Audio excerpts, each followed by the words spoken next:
तो आज बात करते हैं 1990 के दशक की और हरियाणा के एक सुनसान फार्म हाउस की। ये कहानी एक आम भूताहा कहानी की तरह शुरू होती है, लेकिन इसका अंत इंसानी फितरत के एक ऐसे अंधेरे कोने में होता है जो किसी भी भूत प्रेत से कहीं ज्यादा डरावना है। चलिए, इसी लाइन से शुरू करते हैं। आखिर ये कौन सी विपदा है जो भूतों से भी बड़ी है, और कैसे ये कहानी हमें बताती है कि असली डर शायद अलौकिक शक्तियों में नहीं बल्कि खुद हमारे अंदर ही छिपा होता है। तो कहानी की शुरुआत होती है एक बिल्कुल सुनसान फार्म हाउस से, जहां एक वफादार केयरटेकर था और एक फोन कॉल जिसने सब कुछ बदल दिया। चलिए मिलते हैं इस कहानी के किरदारों से। कहानी में 3 लोग अहम हैं। पहले हैं राघव मलिक, एक अमीर बिजनेसमैन और फार्म हाउस के मालिक।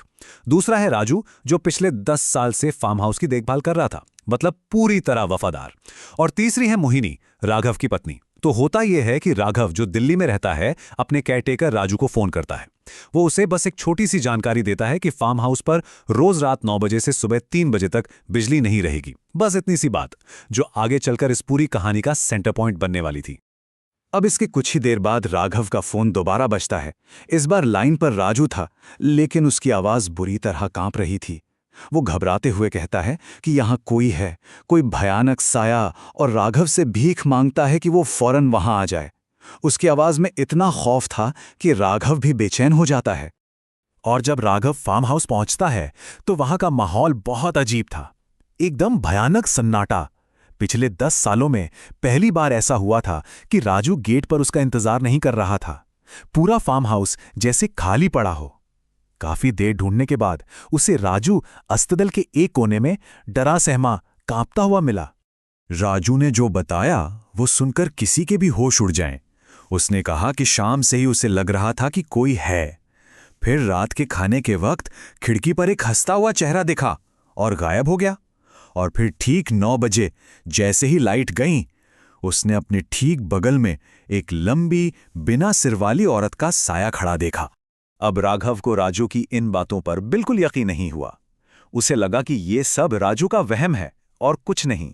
लेकिन उसे क्या पता था कि उसका ये शक बहुत जल्द टूटने वाला है, क्योंकि अब इम्तिहान की बारी उसकी अपनी थी।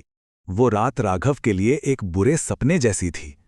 पहले उसे कांच टूटने की आवाज आई, फिर हॉल से एक काला साया भागता हुआ दिखा, और ठीक 9 बजे जैसा बताया गया था, बत्ती गुल। वो भागने के लिए मुड़ा तो याद आया कि कार की चाबियां तो बेडरूम में ही हैं। वो हिम्मत करके वापस अंदर गया ही था कि किचन में वही साया ठीक उसके पीछे खड़ा था। राघव, जो दिल का मरीज था, ये सदमा बर्दाश्त नहीं कर पाया और वहीं बेहोश होकर गिर गया। तो यहां तक तो ये एक हॉरर स्टोरी थी, लेकिन अब आता है कहानी का पहला बड़ा ट्विस्ट, जहां ये भूतों की कहानी का पर्दा गिरता है और एक इंसानी साजिश सामने आती है। जब राघव की आंख खुलती है तो वो देखता है कि वो साया फोन पर किसी से बात कर रहा है। अब सवाल ये था कि अगर वो भूत नहीं तो फिर कौन था वो? वो भूत कोई और नहीं बल्कि खुद राजू था। सुबह के ठीक 3 बजे जैसे ही लाइट वापस आई, राघव ने उस साये में अपने ही केयरटेकर का चेहरा देखा। तो असल में 2 कहानियां चल रही थीं। एक तरफ थी राजू की सुनाई हुई भूत प्रेत और बिना सर वाली औरत की कहानी, और दूसरी तरफ थी लालच, धोखे और कत्ल की एक असली साजिश। और फिर राजू के फोन पर एक कॉल आती है। फोन था राघव की पत्नी मोहिनी का, और यहीं सारा खेल खुल जाता है। असल में इस साजिश की मास्टरमाइंड मोहिनी ही थी। प्लान ये था कि राजू के साथ मिलकर राघव को इतना डराया जाए कि उसे हार्ट अटैक आ जाए और वो मर जाए। इसके बाद सारी प्रॉपर्टी मोहिनी की हो जाती और बदले में राजू को उस प्रॉपर्टी का 5% हिस्सा मिलता। लेकिन कहानी अभी खत्म नहीं हुई है।